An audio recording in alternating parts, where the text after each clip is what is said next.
Welcome back to the show. You're watching Summit Sunrise, and joining me here are two very special guests, Jim Tillich of the Breck Fine Art Gallery and one of the resident artists, Angela De La Vega. Good morning. Good to see you again. Welcome back to the show. Thank you. Yeah. So, Jim, Breck Fine Art Gallery, real quick, where do we find it and what can we find in it? 421 South Main, right in the middle of Breckenridge, right at the main corner there. And I have impressionist artworks from all around the world. And Angela Mia De La Vega's beautiful bronzes, along with others, but they're very special, and that's why I brought her along today. That's great, and I get always excited to see one of the artists coming in from the gallery just to talk to, you know, because you bring in some great examples of artwork, but if we were able to really hear from the artists themselves on what was going into the piece and the process that it takes, it's just really an interesting perspective on it, because it is truly from then the artist. So introduce yourself, Angela, and tell us about, you know, your background, where you grew up, and how you get involved in making bronzes. Oh, sure. Well, I grew up in a small town in western Pennsylvania, Clarion, and actually the first time I ever sculpted was with the wonderful clay earth there. So I would make little figurines, and so I've grown up loving sculpting, and then eventually, of course, moved into sculpting and molding the pieces, and that's how this is done. This is sculpted originally out of clay, and then a mold is made from it, from which we cast a limited edition of bronzes. There are a lot of steps to creating a bronze piece, right? So this is step number what, probably, to the finished product? Finale. Yeah. Like how many different steps to it, though?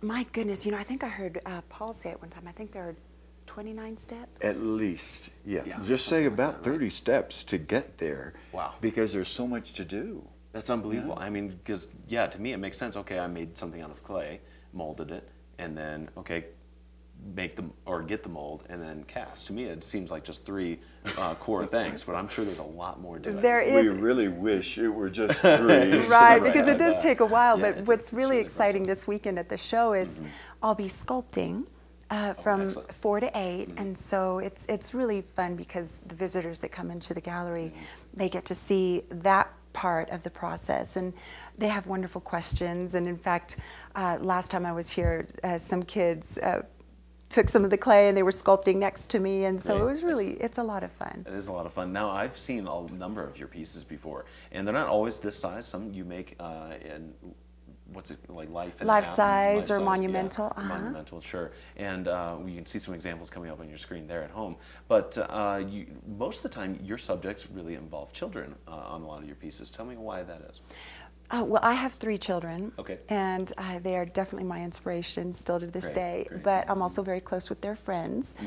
We tend to have the home where everybody in the neighborhood gathers, and so I'm very inspired by these different personalities. And so tell me about this piece then that's sitting in front of us. How did that come about? Well, this is a darling little local girl who's just has these eyes that practically glow, and I thought, well, how perfect would it be if she were looking into a candle and just mesmerized and glowing with inner spirit, but also her beautiful glowing eyes. So I talked with the parents and said I had this idea, and so this was actually not a commissioned piece, but the parents definitely have a piece of it. Sure, have one of the copies. But something that you were inspired by. Yes, definitely. I was inspired by her spirit, by her glowing eyes and so what is the first step then? Once you see something, oh, I really want to, here's my concept.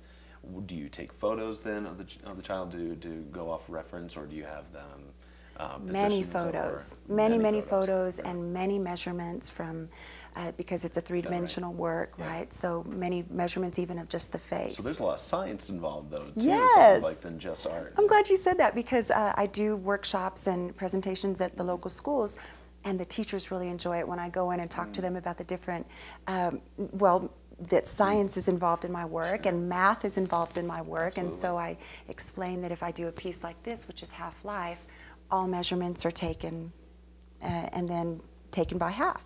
So, or I'll do third life. Yeah, or, scaling is not always an easy feat either. No. And you brought in a second piece here as well. We certainly want to talk about that, and because it's such a beautiful piece. And so tell me about this one here and what's going on. Well, this is called Joyful Empowerment, and both of my parents are retired educators, so education was what we lived, breathed, ate in my home. Yeah. And so this is about a child being just on top of the world because she's educated, she feels empowered, she can do anything. So she's excited about embracing her future. Yeah. Now, in terms of style of art, what would you call this? Is something more abstract, or? No, this is realism. It's so realism. Okay. even though she is on top of the world, Right. that's conceptual, but this Okay. is conceptual realism. Great. And my thought on this, and one reason why I really like it is, this is the empowerment of little girls. Yeah. Little girls can do things, and they can grow into whatever it may be. Maybe they're good at math. Maybe they're better at computers. My nieces are better with computers than I am, Right. by far. Yeah, most of the little girls that I meet are better spellers than I am. Yeah. And the other thing that I would want to say about this is, when Angela was first doing it, we were discussing it, and we always have to talk about who would purchase this particular piece of art if she does it this way. And as it turned out, I didn't know either. I just loved the piece of art. But what happened was, from a major football team, the first two went to a major football team. Two big guys came in, and so after they each purchased one, I said, "Can I ask gently, what did you really like about this piece of art? Sure. What moved you?" And they said, "Well, we each have a little girl." Yeah. And I thought, well, how logical. Great big guys can Yeah. buy beautiful small pieces of art. Yeah. Anyway, I thought that was That's a very great interesting. story. I'm glad Yeah, you great. thought of that. Yeah, that's outstanding. So again, let's recap though on the shows that you're going to be in Breckenridge for today and tomorrow, and we get to see you doing your thing, doing Yes, what you do and best. hopefully I get to Yeah. meet some wonderful families. So you can come in and see you work from when to when, though, Jim? 4 o'clock till 8 o'clock, actually.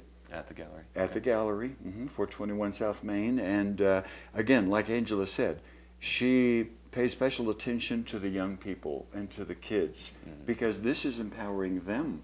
And when you see them working with their little piece of clay and trying to imitate and learn, it's a real good thing. It makes you feel good. Certainly. The family orientation of Angela's work is outstanding. Yeah, you thank bet. you. Well, it's a real great thing that you guys came in here today to talk to us about some of these pieces. Always look forward to, again, seeing artists come in from the Breckenridge Fine Art Gallery.